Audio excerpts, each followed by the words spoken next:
tarot, because someone's asked to hear about it, is not a fortune-telling device. The cards of the tarot were created by mystics, and they are a guideline, a kind of roadmap, if you would, of the spiritual experience. The tarot cards are divided into the minor and the major arcana. The minor arcana are the numbered cards, and the major arcana are the ones with the evocative names and images. So most people become very interested in the major arcana. And from the point of view of mysticism, the major arcana are telling the story, they're detailing the process of the path of awakening, of enlightenment. But this requires, for someone to get to the point where they're able to work in the major arcana, that you first be able to complete the challenges of the minor arcana. The minor arcana are divided into 4 suits, and these suits correspond to the elements of earth, air, water, and fire. And in classical symbolism, the elements were connected to the 4 different dimensions of being: the physical, the intellectual, the emotional, and the energetic. So the minor arcana are really meant to be a numbering system that lets you do a diagnosis of what your state is in each one of these different dimensions or elements.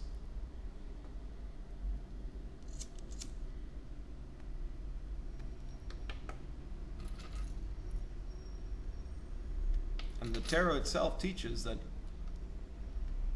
these elements have a hierarchy, a pyramid structure, if you would, that you have to go step by step in working with them. And only once you have all of the elements in harmony can you access that 5th element, which is the spiritual element, which is what's symbolized by the major arcana.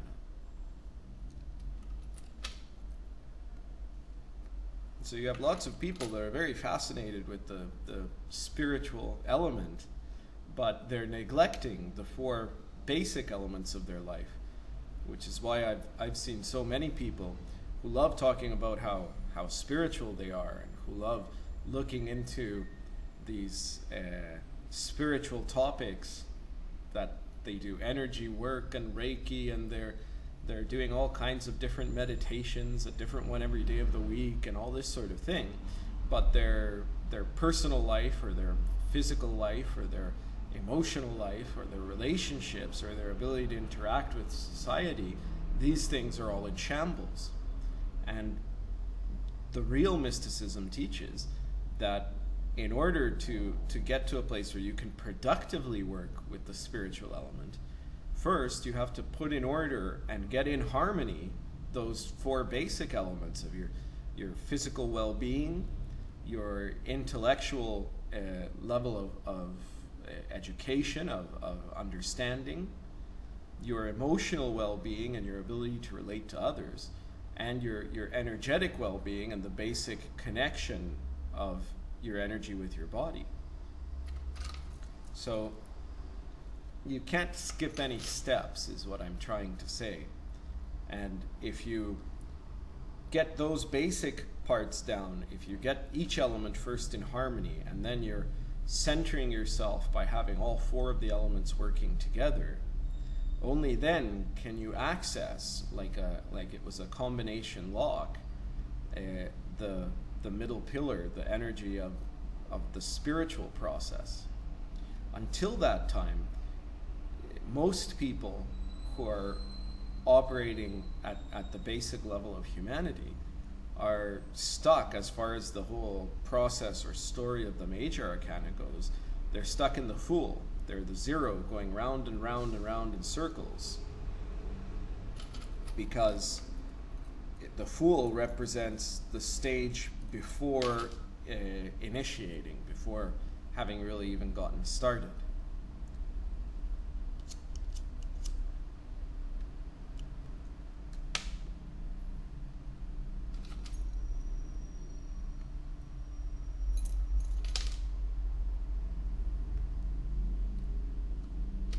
So it's very important that before you start worrying about the whole process of your spiritual development, you worry first about having the foundations that you need.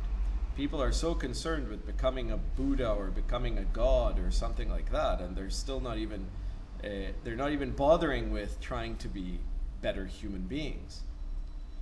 And you have to start by being a better human being. When you've accomplished this, then you get into the point of the Fool card, of fulfilling the Fool card in the major arcana, which is a jump. It's the question of diving into initiation, beginning the spiritual process sincerely. So it's only once you've gotten yourself into a basic harmony, not a total harmony, because this is something that over time will work in tandem, but you have to have enough basic harmony within yourself that you can productively engage in the initiatory experience. And from there, you can begin to do the work of self-discovery, of transformation, the alchemy that is symbolized in the 22 cards of the major arcana. Those cards are an alchemy in that they begin with the Fool as someone who is unaware, and they move through the process of being initiated, beginning your spiritual discipline, working through these different challenges and confronting all of these different fears, breaking down all of these different barriers, and getting exposed to higher and higher or different levels of internal discovery and awakening. And once you've gone through that whole process, at the end of it, you find the ending of yourself, the destruction of the self, and suddenly a return to an innocence. So the Fool is the zero because it's the beginning and the end of the tarot process.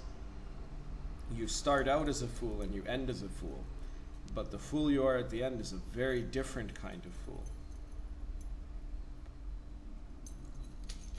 We'll talk more about the Fool in my next video, and if people are interested in this, then there can be more discussion about it on the Mystery School Yahoo group. So check it out.